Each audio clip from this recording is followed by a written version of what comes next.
Sewage treatment പ്ലാന്റിന്റെ മറവിൽ ചക്കംകണ്ടത്ത് കക്കൂസ് മാലിന്യം തള്ളാനുള്ള അധികൃതരുടെ ജനവിരുദ്ധ നടപടിക്കെതിരെ ജില്ലാ പൗരാവകാശ വേദി, ചാവക്കാട് താലൂക്ക് പൗരസമിതി എന്നിവയുടെ നേതൃത്വത്തിൽ ആക്ഷൻ കൗൺസിൽ രൂപീകരിച്ച് ശക്തമായ പ്രക്ഷോഭ പരിപാടികൾക്കും നിയമപോരാട്ടങ്ങൾക്കും തുടക്കം കുറിക്കുമെന്ന് വാർത്താസമ്മേളനത്തിൽ അറിയിച്ചു.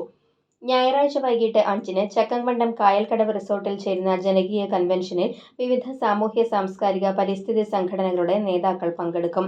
20 കോടിയോളം രൂപ ചെലവിൽ നിർമ്മിച്ച മാലിന്യ പ്ലാന്റ് സമ്പൂർണ്ണ പരാജയമായി മാറിയ സാഹചര്യത്തിൽ ഇത് മറച്ചുവെക്കാനും ജനങ്ങളെ കബളിപ്പിക്കാനുമാണ് അധികാരികൾ ശ്രമിച്ചുകൊണ്ടിരിക്കുന്നത്. ഒരിക്കലും വിജയിക്കില്ലെന്ന് ഉറപ്പുള്ള ഒരു പദ്ധതി ജനങ്ങളുടെ നികുതിപ്പണം ഉപയോഗിച്ച് അടിച്ചേൽപ്പിച്ച ജനവിരുദ്ധ നിലപാടാണ് ഇക്കാര്യത്തിൽ നഗരസഭയും കൈക്കൊണ്ടിട്ടുള്ളത്. 20 കോടിയോളം രൂപ ചെലവഴിച്ച ഈ പദ്ധതിയുടെ മറവിൽ നടന്നിട്ടുള്ള അഴിമതിയും കെടുകാര്യസ്ഥതയും അന്വേഷണത്തിലൂടെ പുറത്തുകൊണ്ടുവരണം.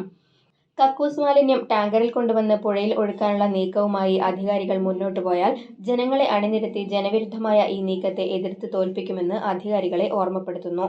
ഭാവി സമര പരിപാടികളും നിയമപോരാട്ടങ്ങളും ഞായറാഴ്ച നടക്കുന്ന വിപുലമായ ജനകീയ കൺവെൻഷനിൽ തീരുമാനിക്കും. Noushad Thekkumpuram, Varghese Pavaratti, OJ Shajan, Muhammad Simla, NJ Leo എന്നിവർ വാർത്താസമ്മേളനത്തിൽ പങ്കെടുത്തു. പ്രവർത്തിക്കുന്നില്ല എന്ന് എല്ലാവരും സാക്ഷ്യപ്പെടുത്തി കഴിഞ്ഞ കാര്യമാണ്.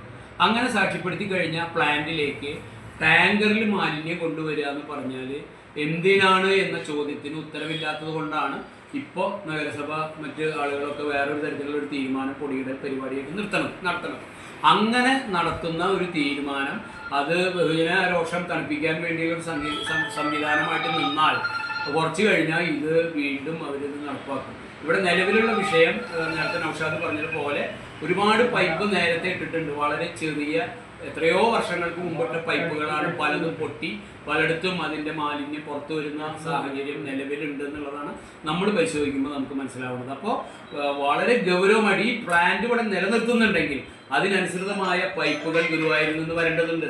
ടാങ്ക് ഈ സീവേജ് പ്ലാന്റ് പ്രവർത്തിക്കേണ്ടതുണ്ട്. ഇത് പ്രവർത്തിക്കാത്ത സ്ഥലത്തേക്ക് എങ്ങനെ മാലിന്യം കൊണ്ടുവന്ന് ഡംപ് ചെയ്യുക എന്ന ഒരു സാഹചര്യം വളരെ ഗൗരവതരമാണ്, നമുക്കറിയാവുന്നത്.